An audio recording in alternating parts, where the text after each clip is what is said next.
everybody here? Where is everybody? I think we're waiting on Ingrid. And yeah, we're waiting on Ingrid. Ingrid. Tyler, are you on there? I have these glasses on. It is 7:01. So do we want to just get started? Or wait for a little couple of minutes for Ingrid? Sounds good. Couple of minutes. So while we're waiting, let me see if I'm not the most computer savvy, so if we kind of run into a little technical difficulties, please forgive me. But I've got a lot of stuff going on here. This was a hard one, and because it's so many and so broad. I guess we can start. I've got these glasses on because the computer sometimes it makes my eyes real red after I've been on and baggy and stuff. So this camouflages it. All right, so I guess we can just get started with it and start recording. Let me just get my stuff together, and I'm gonna get a pen, and I guess we can get started and just start recording the session if you guys are ready. If y'all don't mind, I'm gonna be quietly trying to eat dinner in the back. Not unless as long as it's not hamburgers and French fries. Not tonight. So are we? Let me see. Are we recording? Let me see. So it's 7:02. Okay. So we're recording now. Okay. So my name's Leslie Lee, and I'm going to be your group facilitator or group leader for tonight. And the purpose of this group meeting is to discuss healthy exercise, eating, and avoiding burnout. So since burnout is such a broad term, I'm going to reduce it to workplace burnout, okay? Something that maybe all of us have been a little bit familiar with. The rules, I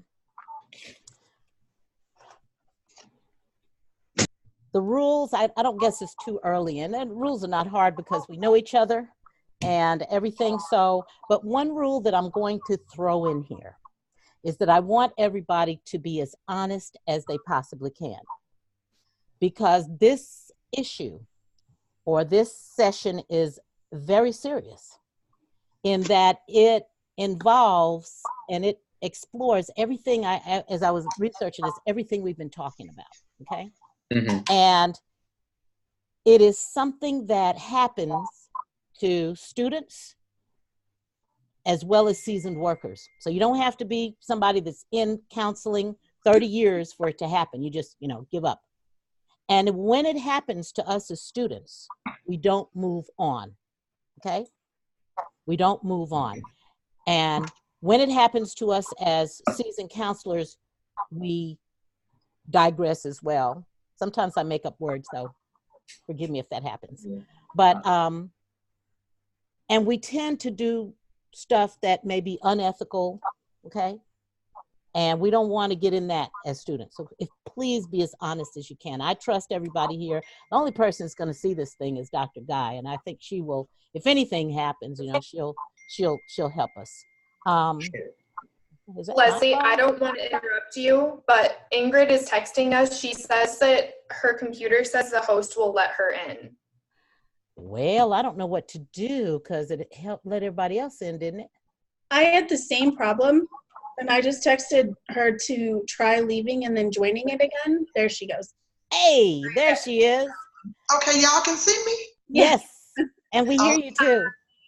Okay, I don't see you all. All I see is the classroom. Let me see what I need to do. Okay. Can you hear me? I can hear you. Okay, but you can't see us. I cannot see. I'm in the classroom, on the classroom page. Does anybody have any suggestions? I see video. Okay, I found it. You've got it. So you can see us. Yes, I can see it. Okay, and you can hear us. So all I was saying, I just did an introduction and we were going over the rules, and I was just telling everybody if they can be as honest as possible with this, because this is something that has culminated from what everybody's been going over from what I can understand. Mm-hmm. And if there's burnout, as a student or as a seasoned counselor, it can lead us to do, stuff that's unethical. and it can lead us to lose our opportunity to continue in the program, or it can lead us to lose our licenses, or maybe worse. So, and just, respect everybody. Please contribute. Just hold your thought for a minute, but I want everybody to contribute on this one. So, and of course, I don't have to tell anybody about no foul language, because you might get burned out during the session, and then, So an icebreaker that I would like to do is, I'm going to ask everybody to describe in one word how their day has been, okay? And in 3 words, I want them to use 3 words to best describe themselves. And then I want them to introduce the next person, since everybody knows everybody. Can we do that? So I just like to get started and say my day has been stressful. And in 3 words, I would describe myself as resourceful, hopeful, and driven. And I would like to introduce Tyler. Me? You'll put me on the spot right away? Okay. One word for my day, I would say is, today was fast. And it went by fast. I know it's a couple words, but fast would be the word. Mm-hmm. And I would say the 3 things that kind of describe me, I would say honest. I would also describe myself as understanding. And I would also say like laid back or tranquil. And I would like to introduce Alana. Okay. So my day has been irritating. Uh-oh. Work was very irritating. I would say that I'm a blessed individual. I would say that I can be very reliable, and it's hardworking. Okay. And I would like to introduce Sarah. Okay. My day has been hectic. And 3 words to describe myself would be independent, driven, and loyal. And I will introduce Angela. Hey guys, my day was busy, and 3 words to describe myself would be resilient, hopeful, and straightforward. And I will introduce Ingrid. My day has been busy, and I'm a very caring, loving type person, and talkative. Love to talk. Good. Okay. We want some talking to go on, okay? We want a little bit of talking to go on, a lot of bit. Based on the topics, burnout, exercise, and eating, these topics, what would each of you like to get? What kind of ideas do you have about getting out of this group? What would you like to accomplish here? Sarah? I guess maybe just some tips and tricks for what the other group members do to handle burnout. Okay. Anybody else? I'm with Sarah. I would like, to kind of hear what other people do aside from the typical suggestions of self-care and that kind of thing, because I think, I feel like I have pretty good self-care and burnout still happens. I would have to concur with the first 2 ladies, because self-care and burnout are something that we are going to experience in this position at some point. And I'm sure we all experience it a little bit in our lives in general right now. And I always want to learn about that, especially because my current job is a little stressful for what it is. And so I'm pretty good at that, but I always like to hear what other people do and try to incorporate that in. So I'd say the burnout area is pretty intriguing to me. Okay. All right. One thing I would like to learn, if anybody can give me some insight on how to keep on schedule with being so busy. Keep a schedule for fit exercise and just that me time. Okay. If anybody have some suggestions on that. Okay. I think for me, it would be to better notice and realize when burnout is occurring, and then how to initially begin dealing with it when it first starts, instead of like in the middle or when it gets at its worst. Mm-hmm.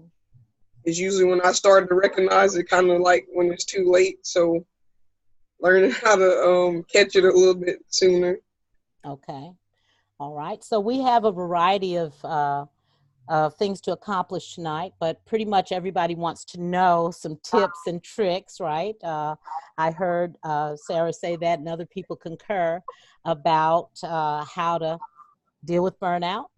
Some people want to know how to catch it, how to recognize it, and they want to use it for their future. So I'm going to try to work this thing here with the pictures. I've got some, I'm a visual learner, okay? So I have some PowerPoint pictures as I go along, if that's okay. All right, so we're going to see how this works, if we can still kind of see each other. All right. So, let's see how I can see you guys. I think we got to do a screen share. Thought I had that. Yeah, when I did share last time, and then I was able to show my desktop, it still showed everybody up on the side of the computer, which was nice. Okay, let's see what we got here. Okay, good. Hey, I see you all. Okay. So burnout. Let me just ask. I'm hearing everybody has heard the word burnout. But can anyone tell me their earliest recollection of hearing the word burnout? Probably in my first counseling job. I think I didn't really understand it that. I mean, I think I felt it. Like, I think I had feelings of what burnout was, but I don't think there was like an actual name put to it until probably my first counseling job. So that was about 5 years ago, probably.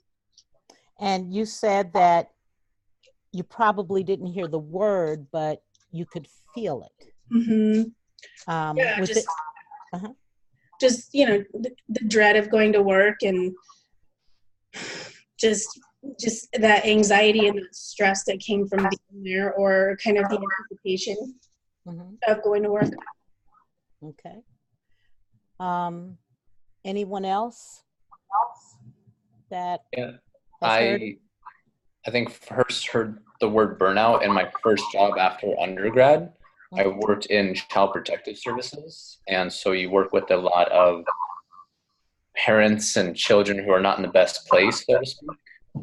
And I know that was where burnout came up, because you're having to see children not in good circumstances or situations, and parents just like that. And so I know some of the people I work with, it was almost like a revolving door for certain positions, because people just couldn't handle it. People couldn't take the stories, and they got mentally burned out too quick. And that's when I first started hearing the word, but also seeing it happen with other people as well. So how long did you last at that job? I'm just curious. I was there for about 2 years or so, and then I left on my own accord for, well, just different reasons. It wasn't for a burnout reason. And I would have loved to stay in it. Just the place I was at just wasn't good for me, moving up the chain and kind of getting promoted and stuff like that. So the burnout's not what made me leave. It was other circumstances, but I would have preferred to, or at the time I would have loved to stay in it, but I love my job now too. Okay.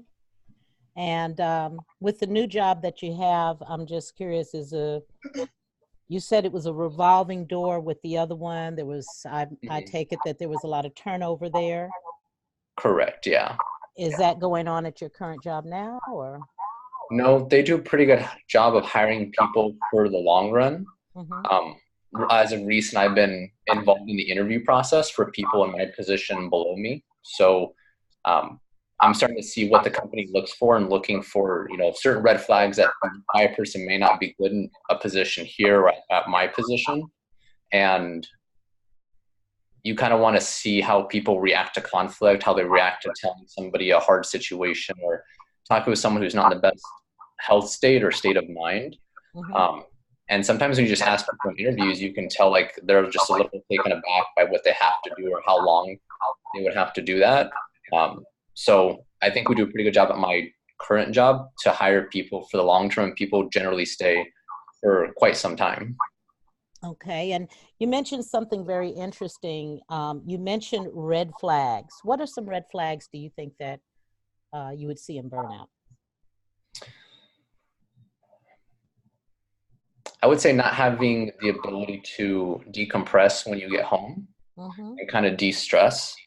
If you don't kind of separate work and personal life sometimes and you let them crawl over each other, that can really affect your personal relationships and what you do at home. So I would say if you don't have like a healthy outlet in one way or another, that could be one. Another one I would say is if I'll go with that for right now because there's a couple of ones I'm not sure, but I would say if you can't find a good way to decompress, that would be kind of a red flag. I see Angela shaking her head. Yes. Do you want to add to a little bit of what you said Yeah, about red flags? yeah. I think. I mean, I don't know what else I can say on top of what Tyler's saying, but when I'm looking to hire somebody, oftentimes, the counselors or the addiction counselors that are coming in to apply, if they're coming in, with 20 years of experience, that's fantastic. But at the same time, I mean, what comes with that, that to me is a red flag as far as burnout is concerned. And, then are we going to get turnover because we, have this person who's already coming into the position, facing, burnout. So, yeah, I mean, I definitely agree with what Tyler's saying. It just, it's common. Okay. And Ingrid, what was your earliest recollection of hearing burnout? Do you have can you recall that for us? Well, I have a similar experience as Tyler. I too worked in child protection, and we actually heard and was warned about burnout pretty regularly. Ironically, Tyler and I only lasted around the same amount of time. So I'm sort of thinking that maybe the max for those who can hang, but it was very taxing, and I was young, straight out of college, and I was a go-getter, and sometimes I would work all evening. Couldn't find a placement for kids, and you had to stay until a placement was found. Sometimes drive 6 hours beyond my job to find a placement after working all day, and then maybe get home over in the morning, like 2 or 3 o'clock in the morning, and had to start all over again at 8 o'clock in the morning. Mm. And so burnout was like I said, pretty much talked about it around the office. Didn't realize that I was going through it like some of the rest of the employees that had already previously left. But as I look back on it, it was a very stressful job. And you said you lasted about the same time, if I heard you right. So was that 2 years? I did 2 years and 2 months. Okay. Okay. Sounds like you were in a pen. Alana, well, let me ask you this, Ingrid. So tell me some of the red flags now that, you've said you experienced that environment. What are some of the red flags that you saw or you see to identify it? That I saw. Mm-hmm. Or that you see now, that you have in your mind about red flags for burnout? I constantly I wouldn't say it was more. I do know I complained about headaches all the time. I didn't know what it was. Unexplainable headaches. Are you talking about? Is that what you mean by red flag? Red flags about the job, like, is it, well, headaches, okay, that can be because that's a symptom, okay. And the one of the biggest stressful things is never knowing when the job was going to end. Okay. And this is prior to cell phones. We had a car phone, but the only person who had a car phone was the person that was on call. Sorry. Is that my phone? I'm not sure. Extra feedback. If Are it's you, mine, Ingrid, are you on your phone and the computer? I'm not on my phone. I'm not sure where that feedback's coming from. I'm turning mine off. Did that help? Let's just see. I don't know where that reverb is coming from, but that's okay.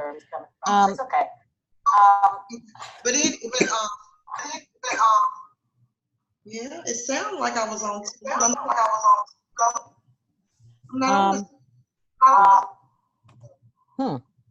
Let's see. I can hear myself. I'm echoing too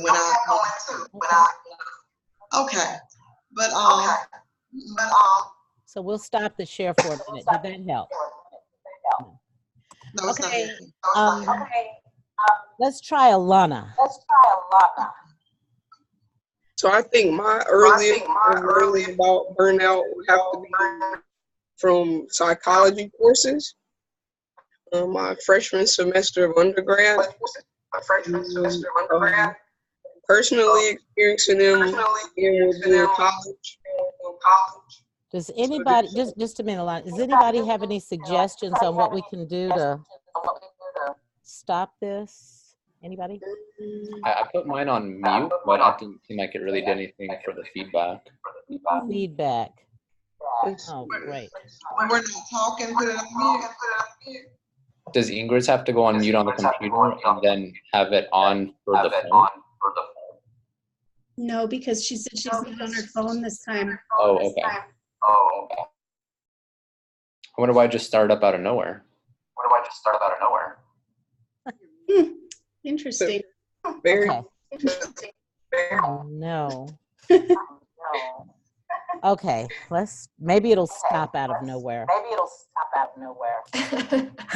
So, Alana, you were saying that when you were out of your psychology courses,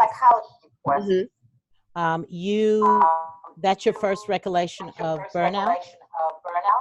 Like learning about it, what it was. Okay. And then I would have to say experiencing it would have to be in college as well. It's like you say, when everything kind of boils down and you have a lot of things to do and not really enough time or energy. And like me, I'm a migraine sufferer, so I know when I'm getting burned out or stressed, I start having like back-to-back migraines and things like that. So I have to say, definitely when I get off schedule and everything isn't in balance, that's when I know that, okay, I'm in the middle of being burned out.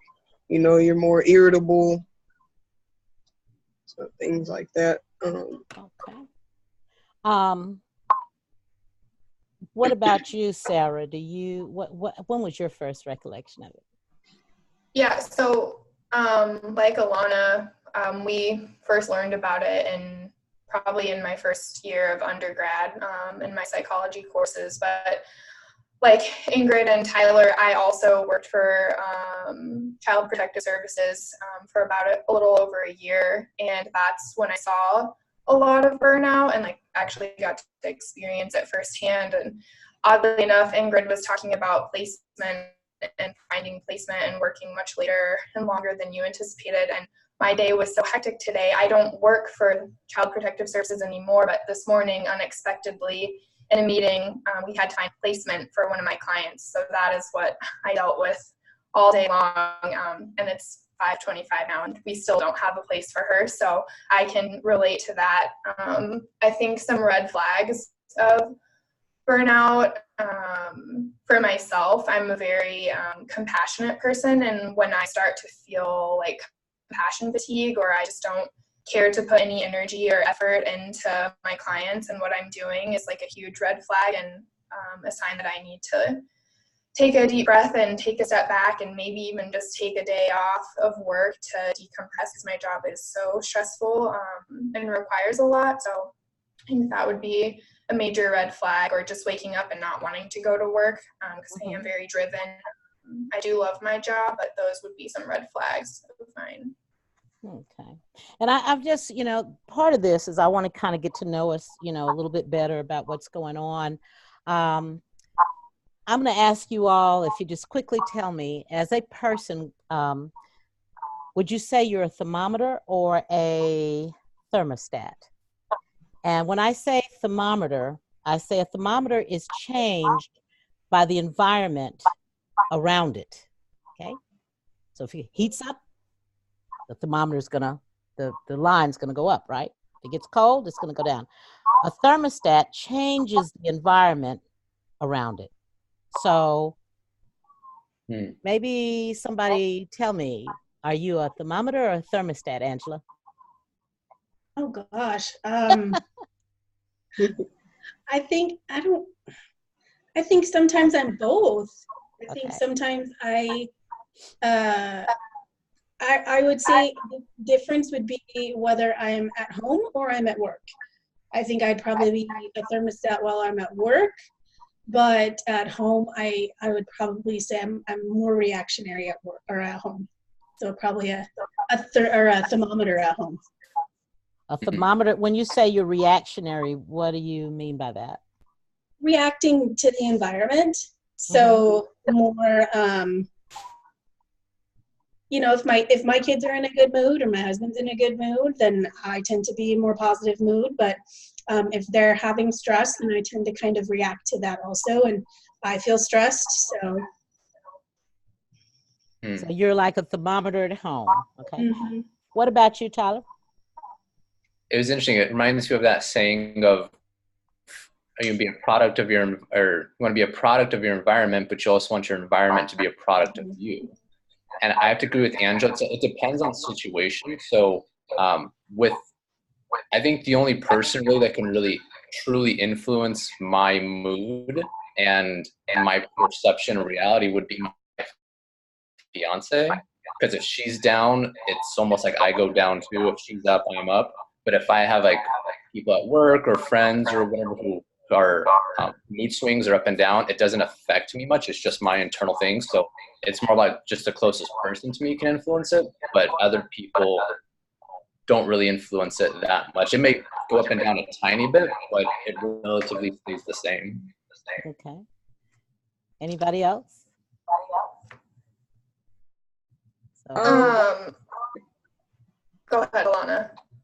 I think kind of like Angela, like I'm in between, so it may just, again, probably depend on when I wake up that day, what kind of mood I'm in. I know, like she said, obviously at work, I know I have to be professional and, like my grandma said, some people have certain ways and personalities that you just learn to overlook. So that's why at work, I'm not really that reactive, and they probably tell me I'm like really calm on times when they don't think I could be.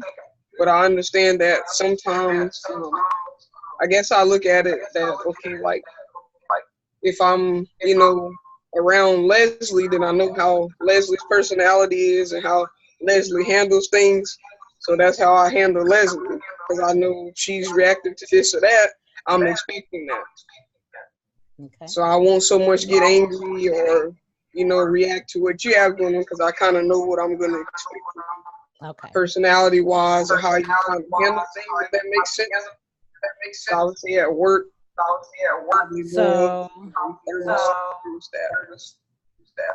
So you kind of, at work, you're saying, can you kind of clarify a little bit what you said at work? Like, kind of like last week, how we talked about, like, with conflict, like, at work, I know there's going to be certain co-workers where you just can't rationalize with them. And, it's going to be their point or no point at all. So I kind of don't go into it emotional. So I know what to expect from them. So I just So I just really just kind of, I guess, turn off emotions because I know what to expect, and I don't want to get out of character in certain environments, I guess, if that makes sense. So are you saying you're kind of numb when you're at work? Is that what you're saying? Not to my patients, but if I know there's like a coworker who likes to cause problems and stir up things, then yes, because I know that's what they're looking for, is a reaction or to get you into trouble. Okay. But with my patients, I'm not numb. I have the compassion and the empathy and things like that. But it's just with certain people that I know how they're going to behave and react to things, then I treat them accordingly because I know what to expect from them. And how about you, Sarah?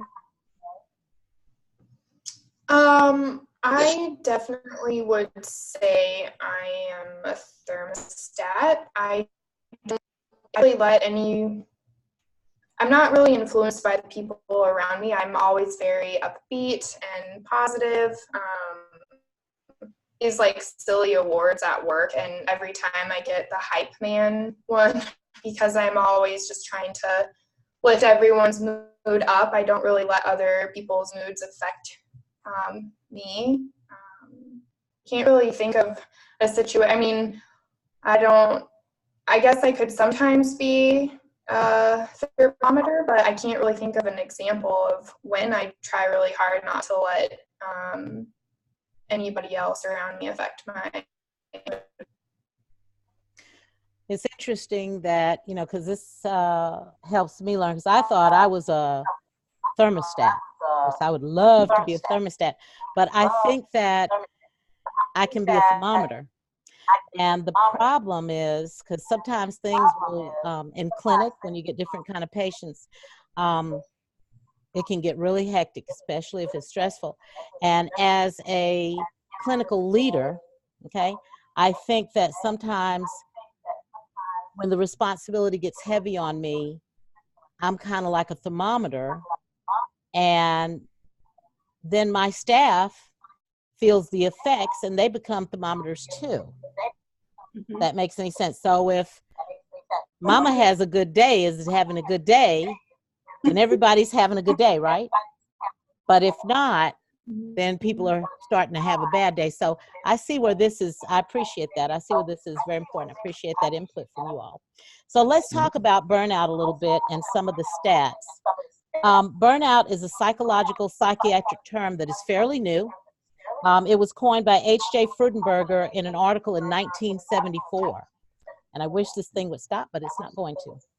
Burnout is a self-care issue that is the result of job stress stemming from numerous emotional hazards of the profession that lead to counselors helping clients and not taking time to help themselves, okay? And it's self-neglect. It is common among counselors and psychotherapists and others in the helping professions. And it can strike therapists early, as we talked about, or late. And it has been reported by those working in medication-assisted treatment, for example, to be as high as 26%, which that doesn't sound like a large number, but I mean, that's like 1 in 4 persons. Mm-hmm. So if you work with 4 people, you've got 1 person that has burnout. Okay. And I can attest to that statistic because I work in MAT. So it is, it's very common, very common. Okay. And okay. And what is that field you work in? What did you say you work in? ADD? Did you say? No, I work in OMAT, so opioid medication assisted treatment. So methadone. Oh, wow. Okay. Yeah. So that's okay. So if you think you're stressed right now or have been stressed, wait till you learn more about burnout. Okay. So I'm trying to see this slide share. Let me see. I can figure out how to work this thing. I need the next slide. So let me see. Does any one of these, I want y'all to kind of look at this. This last one is a little bit difficult to see. But can anyone identify with any of these personalities? Take a kind of a look and see. I don't know how to reduce this.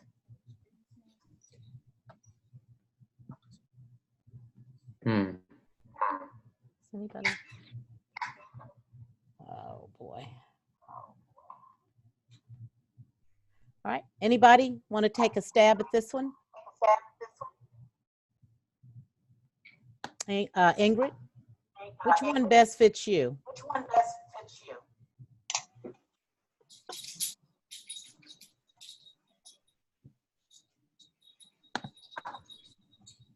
Hear me? Just off the top, is it type A? Is it type A, perfectionist and imperative? Perfectionist is somebody that always feels that they never do good enough. No, I was doing the stresses over unfinished tasks, always in a hurry, fresh, Okay. Very competitive, resents having to wait. That's Okay.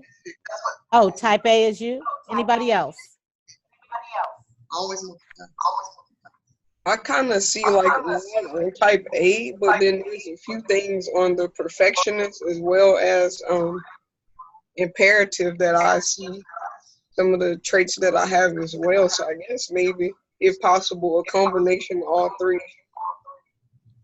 Yeah, I'm closer with Alana in that. I don't really see too much type A for me. I see like crossovers of perfectionist and imperative. There's some perfectionist and imperative. I'm like, that's pretty spot on. Yet, and then there's some that I'm like, I don't think that's really me. So I think I'd be a hybrid of a perfectionist and imperative.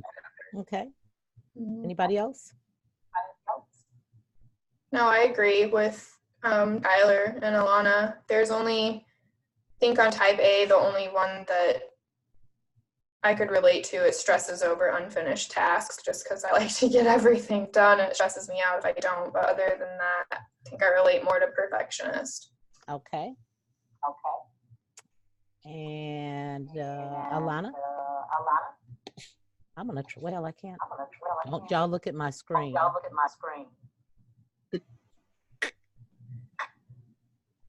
Oh, this thing. Okay. Alana,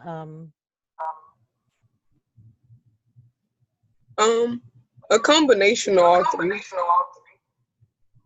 okay. And what about Angela?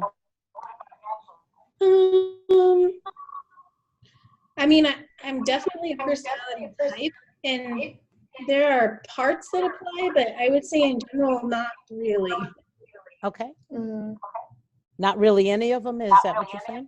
Like I said, I mean, there are parts of them, like, I mean, I take work home.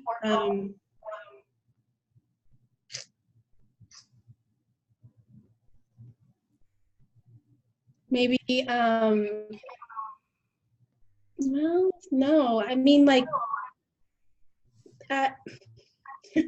maybe some of it, I don't like my work interrupted, but I mean, you know, if you're looking at like personality types like A, B, and C,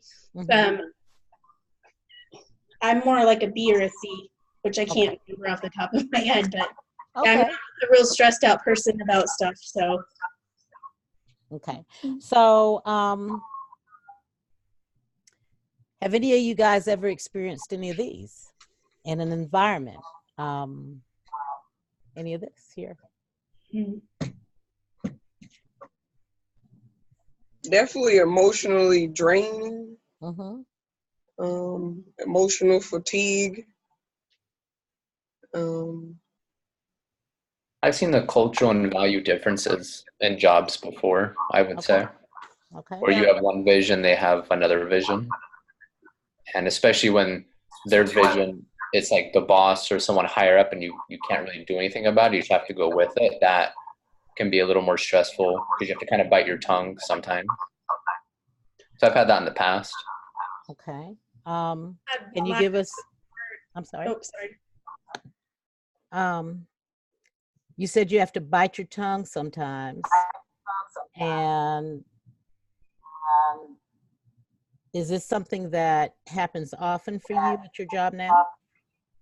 No, The not culture and now. value differences? Yeah, I really don't have much issue with the job I'm currently in. I love like everything I do about and everything we're about. It's more about places in the past, and that's kind of the reason why I left or I wasn't there as long.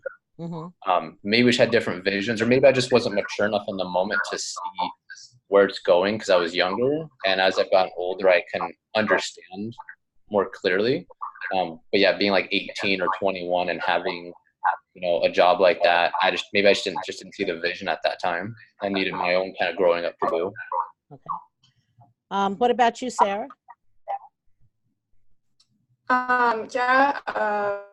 Excessive emotionally draining work. Okay. It's hard. I can't hardly. Anybody else? Has anybody else experienced any environment like this? Anything? I mean, I definitely had lack of support, lack of resources,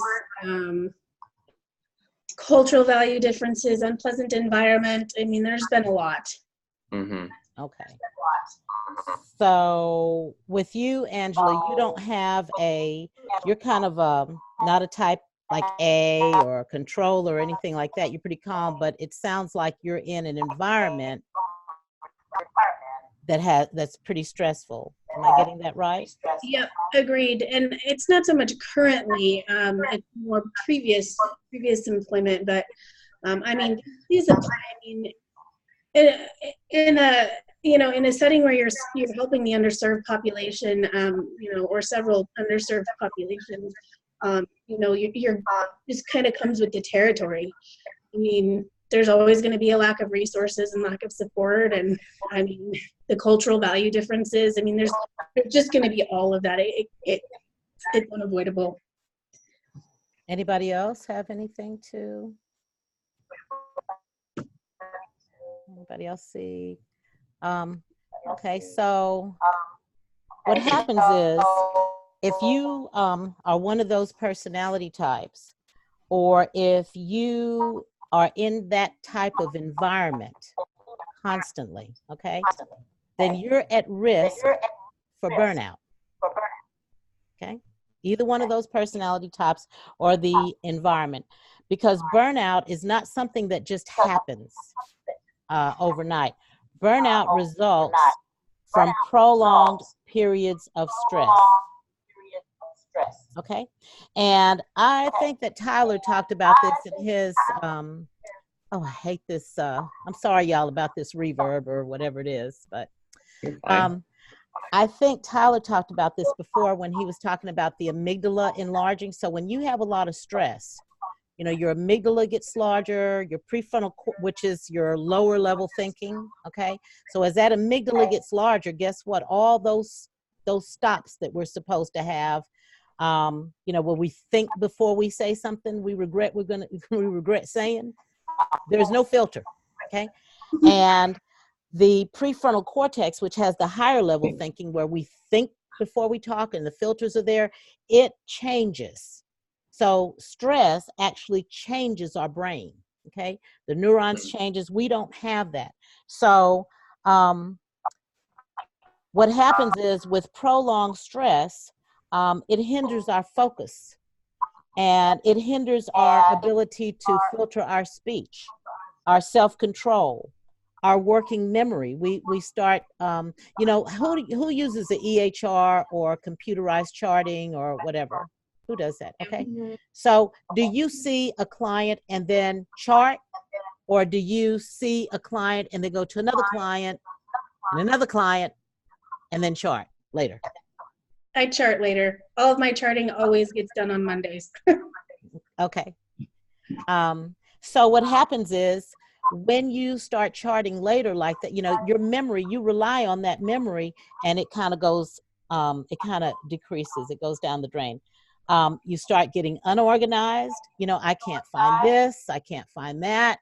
And then your cognitive flexibility also goes, it goes. So you're not as flexible in how you think.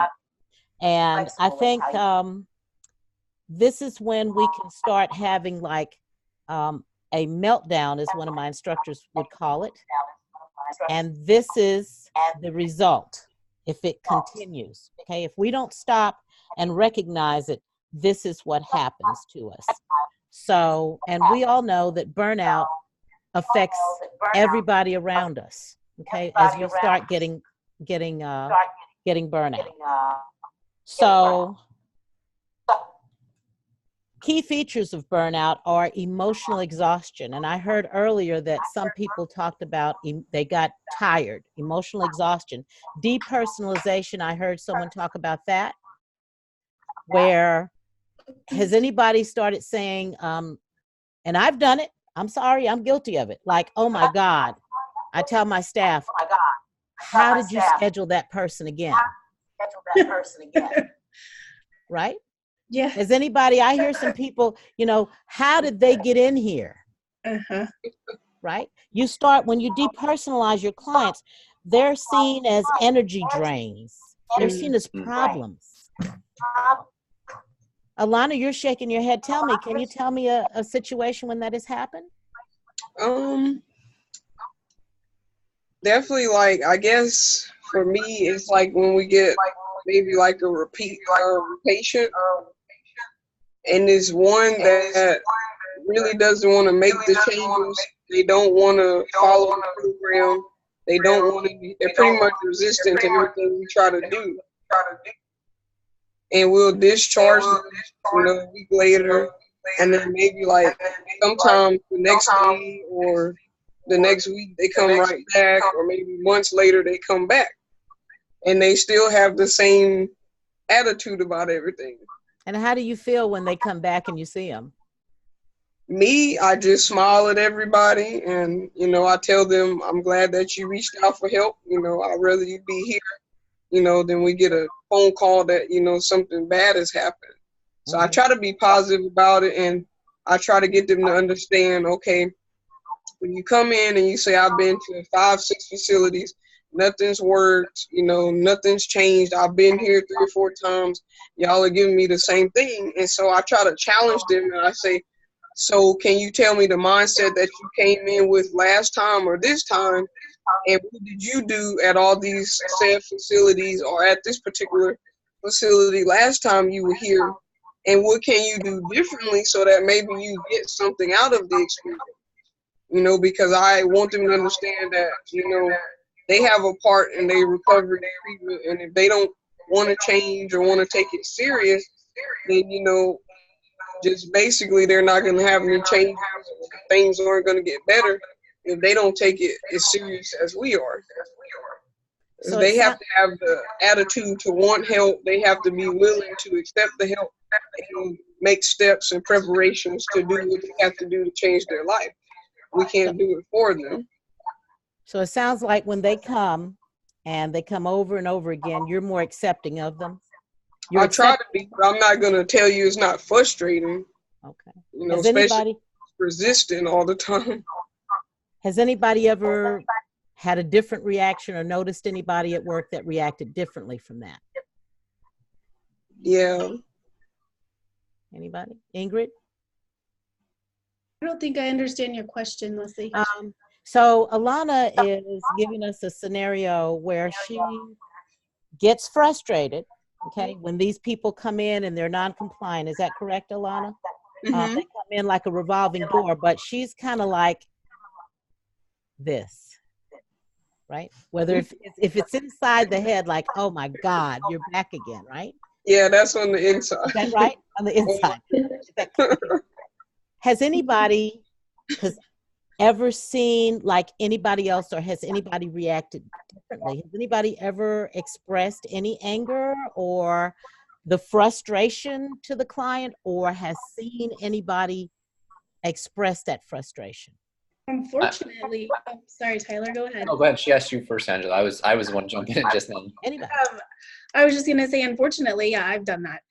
One client that I can think of in particular, she has borderline personality disorder pretty bad, and her whole way of dealing with things is to get the clinic and in the waiting room riled up, and she likes to drop bombs and leave. I mean, it's very classic borderline, but it's how she gets her needs met. And I really dislike dealing with her.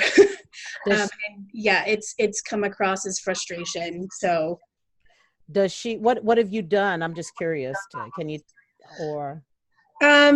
It's more or less kind of been just very short with her. Kind of like, hey, what do you need? You know, if it's not something that you need specifically from me, you need to deal with your counselor, because, you know, I don't have time for you. That's kind of, I think, how it comes across. And it's it's not great, but it's very difficult for me to deal with her. Anybody else have anything to comment on that one? Yeah, I've had someone at work who gets more stern with the person and has this tone that's almost condescending and talking downwards.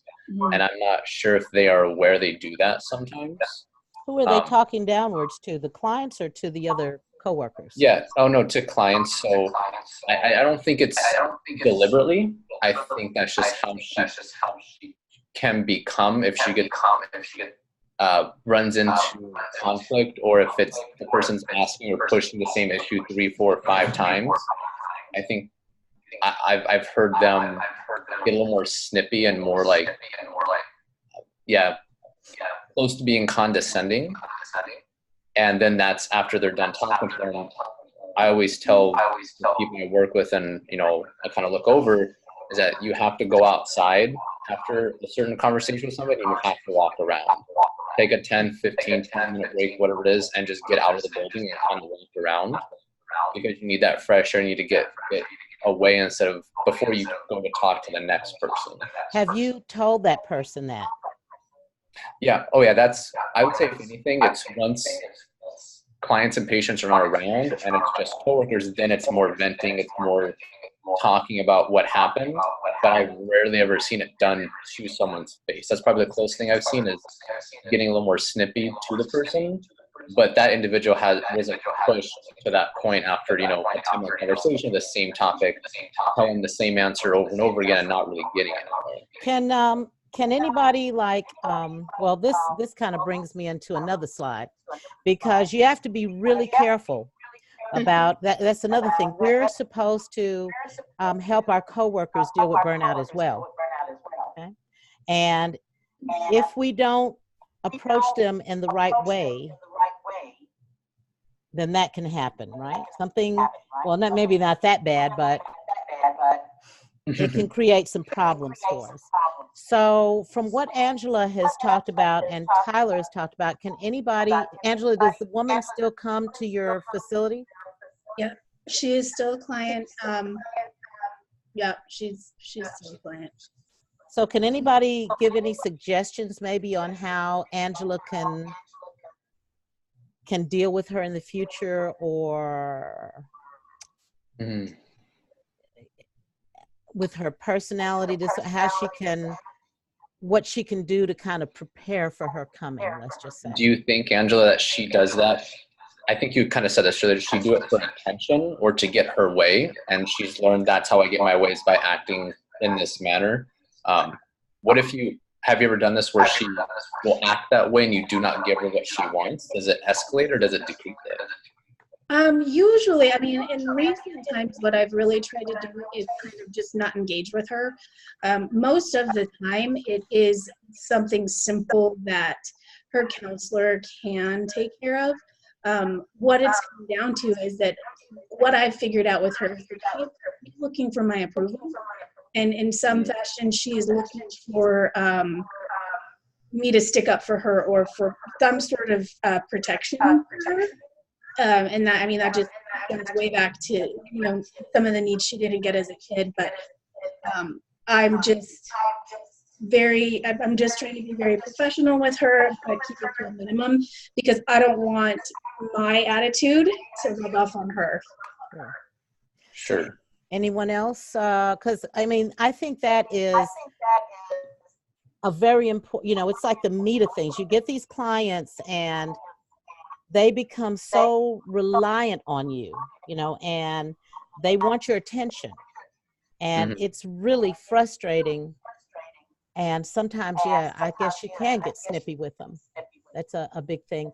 Um, Yeah, and it's human too. If you've explained the same thing to somebody multiple times and they're battling with you, they're just not getting it. I think it's just kind of human to get a little upset and angry about that. mhm. I think um, I think I heard Andrew say that she normally come and try to stir up the lobby that she tries to stir up. Hmm. Is there any way that you all can try to get her in early before the majority of the clients start to show up? That's a I good mean, we try. We can't necessarily say when clients can come and when they can't come. I mean, unless we're dealing with like a restraining order type situation. But I mean, she's got a great counselor, and I mean, her counselor is doing amazing work with her. It's just she has meltdowns here and there, and it's it's kind of just control, or you know, managing her while she's at the clinic and trying to get her in and out as quick as possible. So Mhm. Anybody else got any suggestions or any experiences before we move on? And I know this one is a long segment. This is probably because burnout, there's a lot to this. And it'll get easier as we go along. But has anybody had any other experiences at work that maybe they have got like that frantic, that you know, that they're right there, in or out? Yeah, I think like Tyler said, once that happens, I just kind of step away. I go in my office, let the coworkers I share the office with know, like, okay, it's been a rough hour and a half in group this morning, so I'm gonna go decompress. And so they kind of just let me have my space. But I have one coworker, she's kind of has poor boundary issues and a bad understanding. So we tell her things, and our office is so small, and we tell her things multiple times, and it's almost like she doesn't take in the information. So I don't know if she, is not retaining the information or is doing that on purpose to make people mad. Haven't really figured that out yet. She's been with us about 7 months, and like I say, we can't really, like when they send other people to work with us, they really don't want to be around her. And so it's just that balance of being, nice, but sometimes I have to tell her, hey, stop pressing me and back off, because I'm otherwise easygoing. Or when I'm trying to fill out documentation and paperwork, and you're talking to me and pressing me and rushing me, Yeah, that after one a sounds, while, like 7 months. So like recently, I kind of just like yelled at her, and she was like looking, and she asked everybody else, like, did I do something wrong? Because that's really out of her character, and she barely talks. And they're like, she's laid back. You're kind of high strung, and you kind of ride people every day, 5 days a week, 7 days a week. It gets old, and it's trying to get her to understand that. And other times, like, she's the same age as my parents, so otherwise I just look at her like my mom. I try to be respectful, but sometimes I have to tell her, I'm not your child. Don't, like, she comes at me almost from like a mother perspective. I won't say, do this, do that, and I'm just like, so, that's kind of a, I'm having trouble dealing with her. Like, I can do it professionally, but I have to like just leave the office like sometimes an hour, just walk around the hospital and get away. that's kind of a scary one in a way, because I could see on your face the frustration, because you were like, you better Yeah. back up, you know? Yeah, I And can't like tell her that in a nice manner. so what is it that you said she just like invade your space? She does, like, sometimes, like, we had to explain to her, like, when she first started working with us, like, she's kind of one of those handsy people. And me, like, if I don't really know you or you're like not family or anything, please don't touch me and don't be in my space. And she like comes over to my desk and puts her hand on my shoulder, or, like, touch my hair, and I'm like, Anybody, please, don't before touch we have a blow up at work. Anybody chime in and let's help Alana deal with this one, because this is really, I mean, this sounds like she irritates the other co-workers and the patients. Like she can go out there, like we'll do a group and she'll go out there and do a group, and when we go to do our next group, like the patients want nothing to do with group time, like they are mad, and she'll come to me and be like, have you had trouble with this patient? Like they yelled at me, they cussed me out, they called me all kind, and I'm like, you know, that client is usually the sweetest person we have. So I'm like, no, I've never had that experience. So what is her role there? Well, she's an RN, but they moved her to the activities department with us for her to do like nursing education.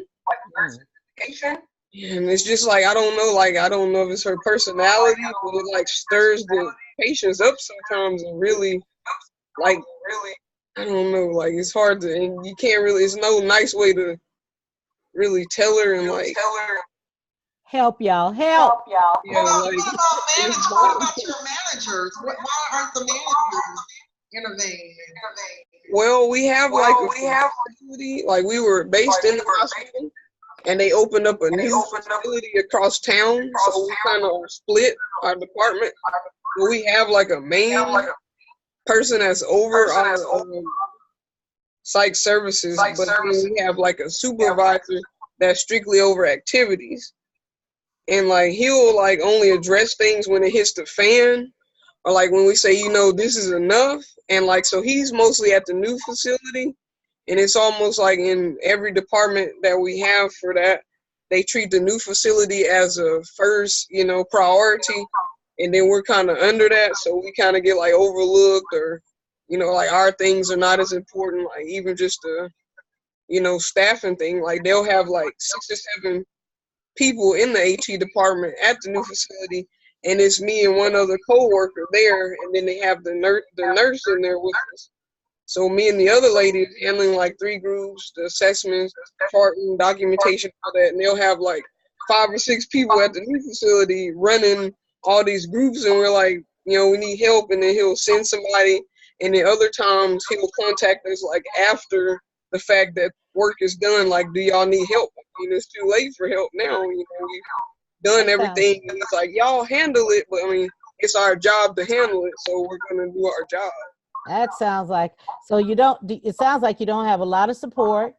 So It sounds like you're almost miserable. And I don't know about confrontation skills, but how long have you been at that job? well, I was originally a psychiatric technician for a year, and then they moved me up to activities, so I've been in activities for over a year now. So Anybody, it sounds to me like I would run.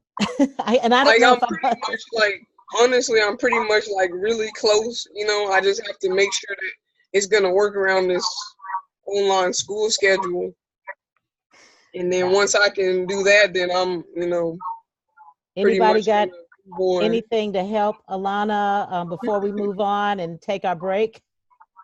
It sounds like that you said she maybe doesn't have that awareness. Is she younger, or is this like her first She's job? 55 years old. Oh, okay. Anybody, how close does it sound like to you that burnout is almost imminent? Yeah. Does it sound like, I mean, because that's what I'm getting from you. A lot of frustration. Anybody else? I agree with Tyler. It doesn't sound like she has a whole lot of awareness about how she's impacting other people, or how her lack of boundaries with other people is kind of creating frustration. I don't know that there's much you can do except maybe set some boundaries that, you know, for you personally, you know, you said you don't really like people in your space, or, you know, touching you or whatnot. I mean, and that's easily, you know, politely said, like, you know, hey, I just kind of, I need my space, and, you know, setting a boundary that works for you. But, you know, it sounds like you need some support in this from the supervisor, or whoever is over her, and that's honestly how I would approach it. Sarah, To go there. Sarah, did you have something you wanted to kind of interject? Oh, I agree with Angela. I think I don't know, Alana, how you handle confrontation, but if I were in your shoes, I would ask my supervisor and my coworker if we could, the three of us could sit down and have a conversation about it. I like to just tackle things like that head on. I'm very straightforward, and I think that might be beneficial if you felt like it wouldn't make for an even more hostile work environment to sit down and have a conversation with your supervisor and that coworker. But again, some people don't like confrontation like that, and it doesn't sound like your supervisor is very supportive, so I'm not sure how beneficial that would be. Very good. I think So I know we've had like a conversation, so now she kind of stays like in her corner and she doesn't like touch anybody anymore. So she's gotten that. Ingrid, so have I've you, like slowly I don't, been talking. Yes, ma'am, go ahead. I don't mean to interrupt you, but Ingrid, I know that last week you said you had a similar, not similar, but a situation with a coworker. Do you have any thoughts on this one? That's why I was interjected that you have as the managers handling it. I always and it sound like Alana's coworkers taking advantage of the fact that a manager is not there to intervene. Yeah. Mm-hmm. And I always, that's one of the things, that's what they get paid to do. And I always put their responsibility back on them when there's a conflict on the job. Mm-hmm. It sounds like it's a, as they used to say, a ticklish situation, and it may be. It seems like it's boiling. Is she What I like think, the head DON or something?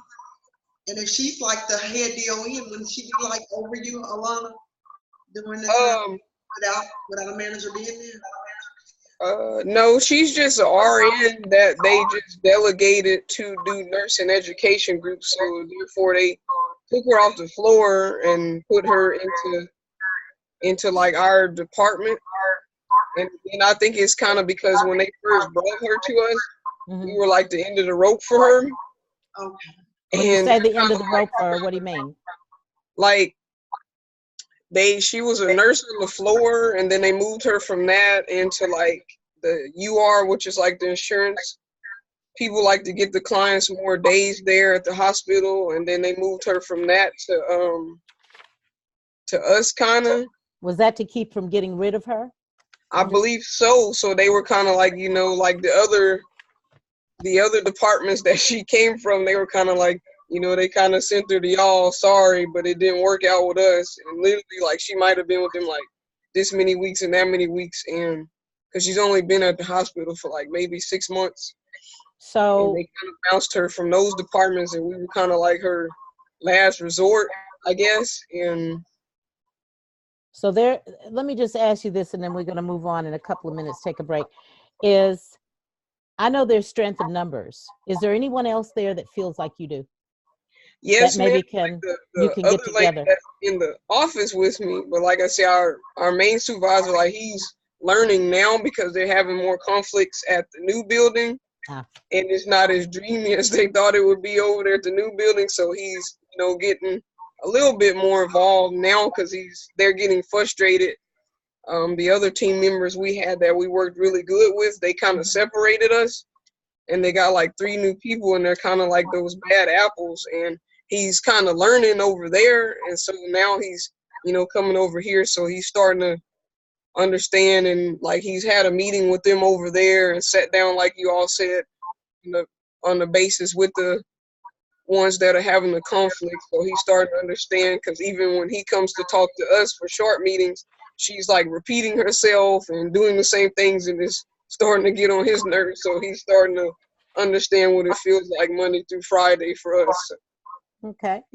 Starting to kind of get the hint. So, well, it sounds very complicated, and I'm glad everybody's focused, because this is kind of a serious situation in a way. Because it sounds like I said, burnout doesn't just happen overnight. It's like a slow simmering thing. Then one day you might just bam, it hits fan. But one way that you can prevent burnout is you need to know the symptoms of it and know thyself. So some of the symptoms of burnout, and I thought I had this slide up, and I heard some people say it: physical and emotional exhaustion, I can't sleep, insomnia, and we talked about it, impaired memory, appetite changes, okay? Appetite changes, illness, you have increased illness. Hey, have you ever gotten up, had the alarm clock and you just press it and go back to sleep, or just keep pressing the snooze? I don't want to go back to that job. You want to check your stress and energy levels. Maybe has anyone said they become cynical or critical at work? Like Tyler's coworker, you know, very critical and condescending to patients, which is not good. You know, lack of energy,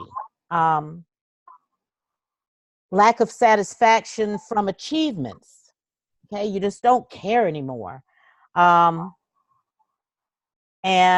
some people do turn to the drink, substance abuse, and I'm learning that some people in this field have been in addictions. They've been addicted, and they turn back to that. So unexplained headaches, someone has had that. So we have some burnout symptoms, and you need to know those symptoms. One thing about burnout, there is let me ask you something. If somebody recognizes, or you recognize you're having those symptoms of burnout, are you quick to go to the manager? Are you going to go to the manager and say, I think I'm burning out? No. Sarah, why don't you think so? Why don't you think so? I think it's okay to turn to my manager for support and vent and express frustrations, but I don't think I would go to my manager and say, I'm feeling burnt out. What's the reason?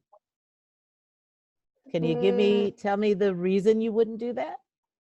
I don't really know why I wouldn't. I think if I was feeling burnt out and I had vented and expressed it and that wasn't helpful, I would just take a day off of work. Anybody else? I don't think I would go to my boss and yeah. To me, it just feels inappropriate. It feels like it's, you know, I don't necessarily feel like it's my boss's job to make me or help me with burnout. Anybody else? Would you talk to a coworker about it? I would Anybody? probably talk to family members, but I don't think I would take it to my job either. Okay. Well, okay. Would anybody agree that there's a stigma around this? Oh my God, I need my job. And if I tell them I am burning out, has anybody thought about that? I think people would think that, or would think that their jobs are in jeopardy, or don't want that stigma on them that, well, they can't hack it, they can't do the job anymore. And even if that burnout's just for a couple of days or a week and you get back, people still would remember that, and then maybe use that down the road, or think you're more sensitive, I guess, and wouldn't want to give you as much work, or always want to help you out. Maybe it may be nice to get that feedback that maybe they're looking out for you, but it could be almost, again, condescending that they're looking out for you too much because they think you're too delicate. So I would think there is a stigma around saying that, but maybe it depends on who you tell it to at work and how you present it as well. Right. I agree with that. And I do think that there is a stigma. I think that you don't want to be judged on your performance because you're feeling burned out. So I don't think that in general people want their coworkers or their boss to know that they're burnt out. You know, you want to present as having your best foot forward and that you can handle whatever's given to you, regardless of if that's the case or not. So yeah, I would say there's definitely a stigma around that. So there are, let's just right here, there's some self-burnout quizzes for some people that don't want to share that information with their coworkers or their bosses because, as Tyler said, they may feel like you're a wimp. Can I rephrase that, paraphrase it into the, you know, that you're wimpy? But there are these, this one from Maslow Burnout Inventory is actually one that has been taken through research and, you know, and tested. The mind tools is something that's simple that you can just do. One thing that you can do is when you when you feel like you're burning out is you got to take time out, okay? You got to take, so you recognize the symptoms, you think about your personality type, okay? You think about your work environment, what's going on. Like I said, recognize those symptoms of it, some of the ones we talked about. And what you do is take time out for yourself. Has anybody ever just taken 10 minutes to do nothing? Just sit down and just don't think about anything. Mm-hmm. Okay. Sure. This Absolutely. is, At work or in personal life. And I mean, 2 or 3 times a day, I'll go outside for 15 minutes. Even though it's hot out here, I still go outside because now I'm walking, I'm away from the building, and I'm just kind of on my own. And I'm not having, it's not like I'm sitting in my chair and someone comes up to me as I'm trying to relax and I have to go back to work. It's if I'm away from the building, I give myself that 10, 15 minutes regardless and come back. And I've stressed that with my boss that around these times I'm going to do it every day. I need to do it to keep that mental fatigue as low as possible. And they're completely okay with it. And they actually encourage that, like you said, 10, 15 minutes every couple hours to do your own thing. As long as you can recharge your batteries and come back. As long as you don't abuse and you're doing it, every half hour or something like that. okay. So let me ask you something, one more question before we go to break. And I keep saying that. With everything that you know now, okay, let's just say you do have some feelings of burning out. Before it gets to the point where it's like one of my coworkers on the hospital floor, I heard a crash of charts one night and somebody said, I can't take it anymore. And the door opened and closed and they ran down the steps and nobody ever heard from him again. So before it gets to that, now that you know all this, is there something that you could do to, if you took one of these burnout inventories, you knew that you were on the verge, can someone tell me maybe some suggestions they would do to help themselves at this point? I know, like in recent times when I felt that way, I just kind of like when I felt it coming on, maybe like the next week I put in to be off like 2 days here, there, 3 days. One time I was taking a week off. Just did whatever I wanted to do for those 3 to 7 days and just relaxed and didn't think a thing about work or school. I had gotten my schoolwork done ahead of time as well. And Anybody? just took that week to, Well, that's a good one, but that is a sign of burnout when you start missing work, okay? But anybody else have, let's say you didn't have a week or two to take off. What else would you do? exercise. I don't Anybody? know about everyone else, but I'm religious, so I pray about it. I go to church and meditate on that. Okay, anybody? How about removing some of the toxicity and some of the, if you have a toxic relationship at work, you have to remove that, or at home, you got to deal with that. Do less, ask for help. Some people, who's hard on themselves? Some people have to go easy on themselves. Some people take it too hard. And somebody said it earlier, set boundaries between work and home. Don't take your work home if you can help it, okay?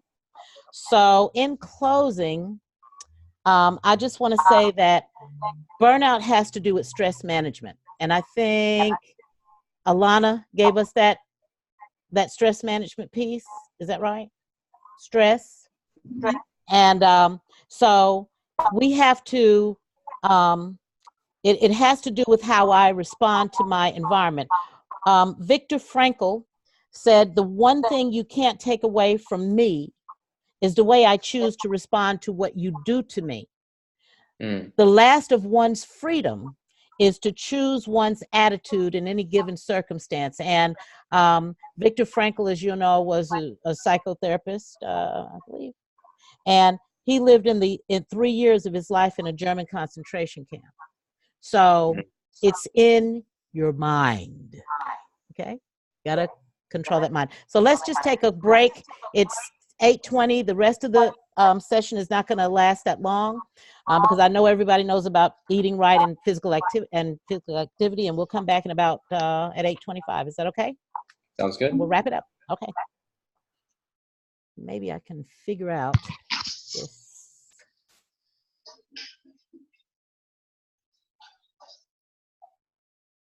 I can figure out.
Okay. Let me see. Everybody back?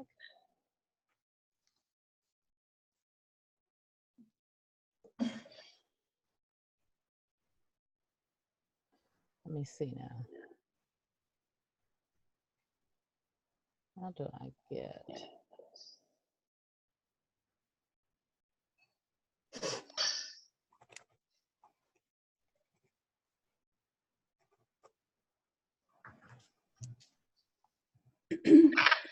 All right, is everybody back?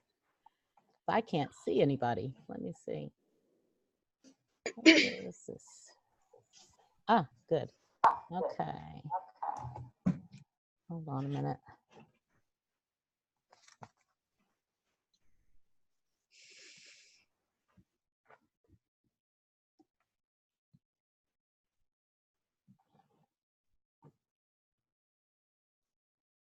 Let me see this thing. Ah.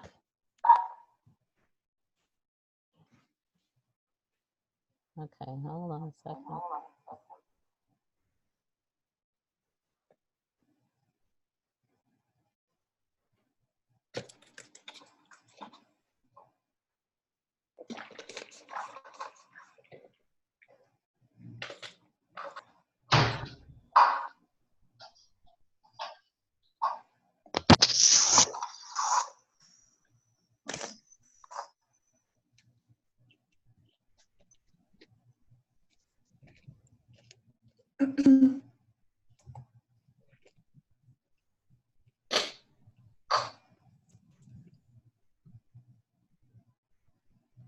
Okay, so let's see. I want to start the next session with just asking you a couple of questions. Does anybody have healthy lifestyles or behaviors? Just tell me really quickly, what kind of healthy lifestyles and behaviors do you have that you adhere to on a daily basis? If you don't have it, just say, I don't have it. Yeah, I'll go first. Yeah. It was maybe close to a year ago. I, out of nowhere, just decided I'm gonna start making smoothies every morning. So now I make a smoothie every morning with like chia seeds and flax seeds in them. Because I know they're good for your body in a lot of different ways, mixed with like different fruits and vegetables. So Monday through Friday in the morning, I'll make a smoothie. Sometimes I don't want to eat it, or I'm just not in the mood for it, but I still do it because I know it's good for my health today and even in the future. So once I started doing that over time, it became a lot easier to make it more of a habit. Okay. Is that a recipe that you were going to share with us, or some sort of smoothie or chia seeds? Maybe. Yeah, I've experimented with different things over the year with it. Okay. So chia seeds and a smoothie. What about you, Angela? Any healthy, do you have healthy daily regimens, you guys? I wouldn't say daily. I mean, I'm active with the gym, but it's not necessarily daily. It's, it's between 3 and 4 days a week, but it's just when I have time. So, I mean, I would say that that's my healthy thing. When you have time. What about you, Ingrid? I see you got that walker back there and you're in that exercise room, or is it like mine? Is it like a clothes rack? No, actually, I asked for a treadmill, and my husband has a prosthetic hip, and we agreed to the elliptical instead. And I hate the elliptical, but I will get on it if I absolutely have to. I mostly walk. I walk about 30 to 45 minutes, just about every day. But unless time that's not for me. Okay. Alana, what about you? Kind of like Angela, like I usually have a schedule, but like lately we've just been having so much going on personally, so I've kind of gotten off of going to the gym. I 2 to 3 times a week. So usually when I do have my health kicks, I go to the gym or I work out at home with my weights and things like that. Okay. And then like I'll try to eat as best as I can, especially like now, but I'm not really going to the gym.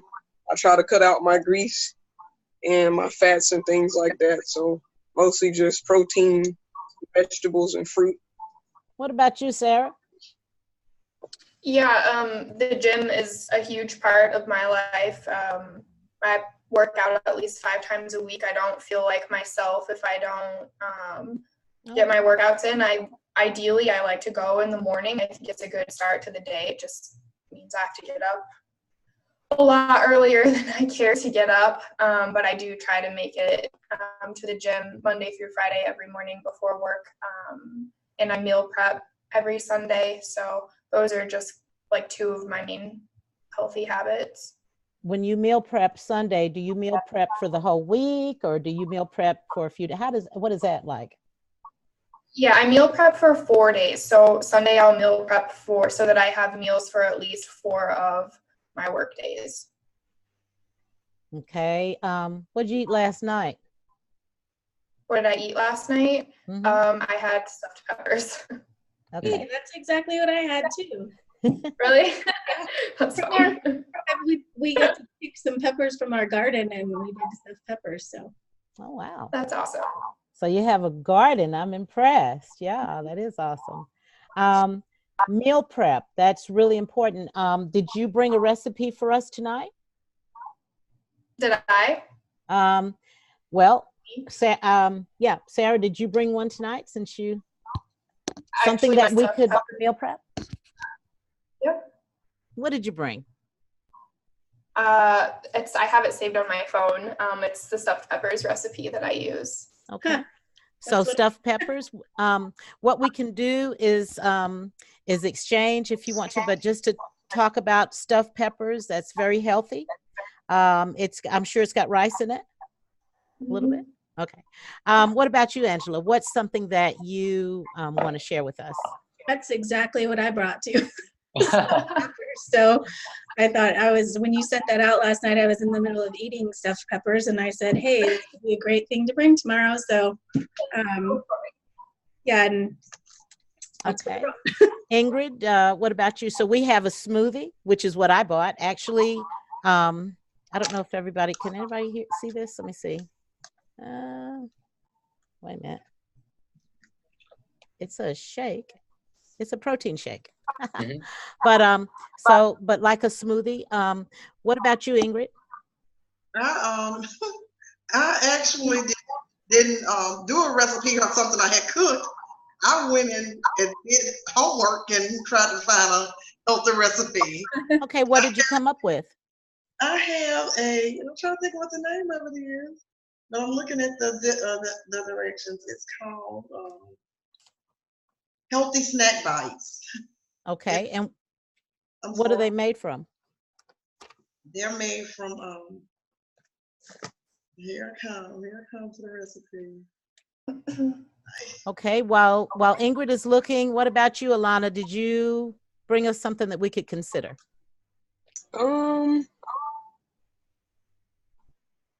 Not really, but I can share a recipe. Like a chicken avocado salad. Oh, wow. That sounds great. Okay. Yeah. So we can look that. And now what about, so I'm not going to let you get away with that easy. What about a physical activity or exercise that you can do real quick? Anywhere, anytime. I hate doing the squats, but there's jump squats. I try to incorporate those. Those are the only type of squats I probably will do. Okay. What about you, Sarah? The type of exercise? You can take anywhere, anytime, do it. Won't take a long time. Probably jumping jacks. Okay. What about you, Ingrid? I was going to show you all. Visual aid. I love it. Yeah, and I do this from time to time. And you can do it in your chair. Let me see what I do. And you can see it. You can how you stretch your legs up. Mm-hmm. And it actually works on the stomach. Oh, I need to do that. You can do it from your chair, even if you're at work in the office. Just lift your legs up. I can't go as high as I used to do. But anyway. Okay. Like I said, it works at home or it works in the office. What about you, Tyler?